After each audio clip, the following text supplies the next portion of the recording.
رسول اللہ صلی اللہ علیہ وسلم نے فرمایا جمعہ کے دن اور جمعے کی رات کو کثرت سے مجھ پر درود پڑھا کرو، بس جو آدمی مجھ پر ایک دفعہ درود بھیجے گا اللہ اس پر 10 رحمتیں نازل کرے گا۔ ہر بالغ پر جمعہ کے لیے جانا ضروری ہے، اور ہر وہ شخص جس پر جمعہ کے لیے جانا ضروری ہے اس پر غسل ہے، یعنی اس کو لازمی غسل کرنا چاہیے، اللہ یہ کہ کوئی مجبوری ہو۔ تو آپ اپنا اسکیجول اس طرح بنائیں نا کہ جیسے اگر آپ ہر روز نہاتے ہیں پھر تو کوئی مسئلہ نہیں، لیکن اگر آپ ایک دن چھوڑ کے ایک دن نہاتے ہیں تو آپ پھر اس طرح اسکیجول کریں کہ جیسے آپ منڈے کو نہائے، پھر وینسڈے کو نہائے، پھر جمعے کو نہائے، پھر آپ سیٹرڈے سنڈے اگر نہیں بھی نہاتے پھر منڈے، تو اس طرح آپ جمعے کو مس نہیں کریں گے۔ یہ نہیں کہ جمعرات کو نہا کے جمعہ کو چھوڑ دیا یا جمعہ چھوڑ کے ہفتے کو نہائے، ایسا نہیں کرنا چاہیے۔ علماء نے غسل کے حکم کے بارے میں اختلاف کیا، بعض تو کہتے ہیں یہ واجب ہے، یعنی فرض کے درجے میں ہے، اور جمہور علماء یہ کہتے ہیں کہ مستحب ہے، پسندیدہ ہے، افضل عمل ہے۔ حدیث میں آتا ہے جس نے جمعے کے دن وضو کیا اس نے اچھا کیا، اور جس نے غسل کیا تو یہ افضل ہے۔ صفائی میں مبالغہ ہوتی نا، ویکلی صفائی آپ کو کرنی ہوتی ہے، یعنی جیسے ناخن وغیرہ کاٹتے ہیں یا پھر اپنے زائد بال وغیرہ اتارتے ہیں، تو یہ سب چیزیں اگر جمعے کے دن ہو تو زیادہ بہتر ہے۔ نبی صلی اللہ علیہ وسلم نے فرمایا جو شخص جمعے کے دن اچھی طرح غسل کرے، اچھی طرح سنوار کر وضو کرے، اپنے بہترین لباس میں سے پہنے، یعنی جمعے کے دن باقی دنوں کی نسبت اچھا لباس پہنے، اللہ نے اس کی قسمت میں گھر والوں کی جو خوشبو لکھی ہو وہ لگا لے، یعنی گھر میں جو بھی خوشبو ہے، پھر جمعہ پڑھنے آئے تو لغو کام نہ کرے، 2 آدمیوں کے درمیان جدائی نہ کرے، یعنی 2 لوگ بیٹھے ان کے بیچ میں گھس کے بیٹھ جائے۔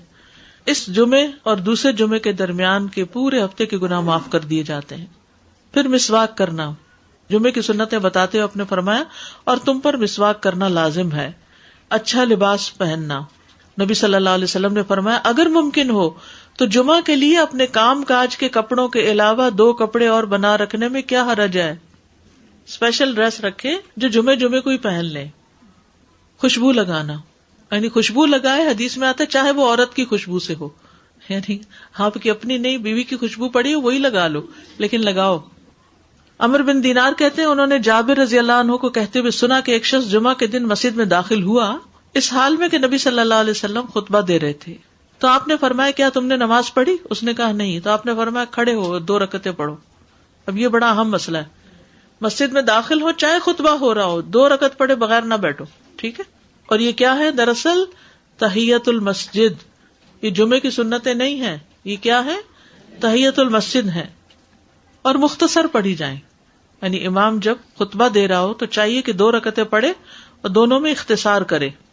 نماز سے قبل ہلکا بنانے کی ممانعت، مثلا آپ جلدی چلے گئے تو یہ نہیں کہ ایک گروپ بنا کے آپس میں گپ شپ شروع کر دیں، نہیں، سیدھے ہی لائنوں میں بیٹھیے۔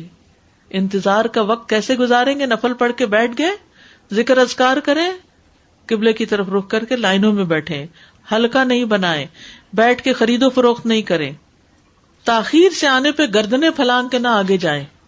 رسول اللہ صلی اللہ علیہ وسلم نے فرمایا ٹیک لگا کے مت کھاؤ، یہ عام ایک ادب بتایا۔ مسجد میں کوئی جگہ مقرر نہ کرو کہ یہ میری جگہ ہے، آپ کیوں آج یہاں کھڑی ہو گئی، کہ تم اسی میں ہی نماز پڑھو۔ کچھ لوگ ہوتے ہیں نا آ کے مخصوص جگہ ہی پڑھتے ہیں، اگر کوئی اور وہاں ہو جائے ڈسٹرب ہو جاتے ہیں۔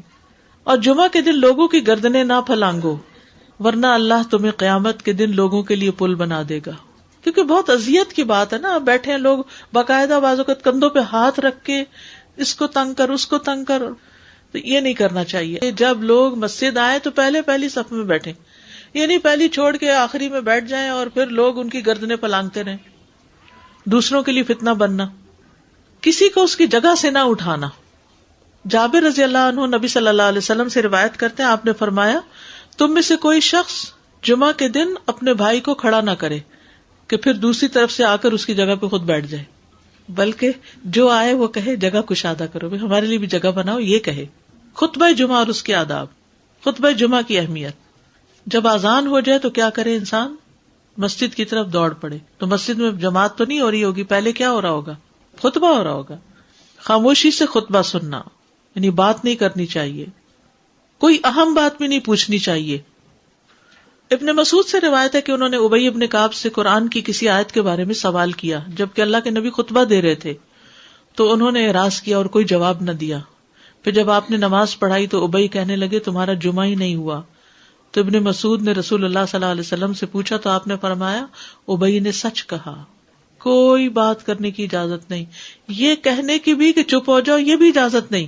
عبداللہ بن مسعود کہتے کہ جب امام جمعہ کے لیے آ گیا پھر تمہارا اپنے ساتھی سے یہ کہنا کہ خاموش رہو لغویت کے لیے کافی ہے، یہ بھی لغو بات ہے۔ کوئی لغو حرکت نہ کرنا، کنکریوں سے نہ کھیلنا، فون سے نہیں کھیلنا، میسجز چیک نہیں کرنا، انگلیوں میں انگلیاں ڈال کے پٹاخے نہیں بجانا، گوٹ مار کے نہیں بیٹھنا۔ گوٹ مار کے کیسے بیٹھتے ہیں؟ گھٹنے اوپر کر کے اور یوں ایسے گھٹنوں کے گرد ہاتھ ڈال کے۔ کئی دفعہ ایسے نظر آتا ہے کہ خطبے میں لوگ اس طرح بیٹھے ہوتے ہیں کیونکہ پتہ نہیں ہے، یعنی آپ چوکڑی مار سکتے ہیں۔ آپ سب سے افضل پوزیشن تو یہ ہے کہ جیسے نماز کے اتحیات میں ہم بیٹھتے ہیں، لیکن کچھ لوگ اس طرح بیٹھ نہیں سکتے، چلو کرسی بھی بیٹھ جائیں۔ اگر کرسی نہیں ہے نیچے بیٹھے ہیں تو چوکڑی مار کے بیٹھ جائیں، مگر ٹانگیں اس طرح پیٹ کے ساتھ لگا کے گھٹنوں پہ ہاتھ کو بل دے کے اس طرح نہیں بیٹھے۔ فرض کے بعد 2 رکعت پڑھنا۔ عبداللہ بن عمر سے روایت ہے انہوں نے رسول اللہ صلی اللہ علیہ وسلم کی نفل نماز کو بیان کیا اور کہا کہ آپ جمعے کے بعد کوئی نفل نماز نہیں پڑھتے تھے حتیٰ کہ واپس تشریف لے جاتے، پھر اپنے گھر میں 2 رکعت پڑھتے تھے۔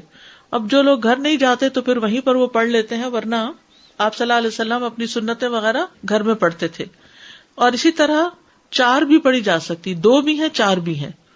آپ صلی اللہ علیہ وسلم نے فرمایا جب تم میں سے کوئی جمعہ پڑھ چکے تو اس کے بعد 4 رکعتیں پڑھے، یہ آپ کا حکم ہے۔ تو جب آپ کا 2 چیزیں ہوتی ہیں سمجھنے کے لیے، ایک آپ کا فعل ہوتا ہے اور ایک آپ کا حکم ہوتا ہے، تو ہمارے لیے کیا ہے جو آپ کا حکم ہو۔ جمعے کے دن قبولیت کی گھڑی ہوتی ہے، اس وقت اللہ سے بھلائی مانگنی چاہیے۔ رسول اللہ صلی اللہ علیہ وسلم نے فرمایا جمعے کے دن میں ایک گھڑی ایسی ہے کہ کوئی مسلمان اللہ سے کسی خیر کا سوال کرتے ہوئے اس کی موافقت نہیں کرتا مگر اللہ اسے وہی خیر عطا کر دیتا ہے۔ فرمایا یہ ایک چھوٹی سی گھڑی ہے، تھوڑی دیر کے لیے ہوتی ہے، اور یہ ہر جمعے کو ہوتی ہے، ٹھیک ہے۔ اور خصوصاً نماز میں بھی اگر کوئی دعا کر رہا ہوتا ہے نا انسان تو وہ بھی قبول ہو جاتی ہے۔ نماز میں دعا کہاں ہوتی ہے؟ شروع میں ہوتی ہے، رکوع میں ہوتی ہے، سجدے میں ہوتی ہے، تشہد میں ہوتی ہیں۔ تو اگر یعنی جمعہ پڑھ رہے ہیں اور بیچ میں دعائیں آ گئی ہیں تو ہو سکتا ہے وہی گھڑی آ گئی ہو اور آپ کی دعا قبول ہو جائے۔ عصر کے بعد سے مغرب تک کا وقت ہے۔ انس بن مالک سے روایت ہے کہ نبی صلی اللہ علیہ وسلم نے فرمایا جمعہ کے دن اس گھڑی کو جس میں دعا کی قبولیت کی امید کی جاتی ہے عصر سے لے کر سورج ڈوبنے تک کے درمیان تلاش کرو، اور دن کی آخری گھڑی ہے۔ تو اللہ سبحانہ وتعالی ہمیں اس دن کی برکتوں سے فائدہ اٹھانے کی توفیق عطا فرمائے۔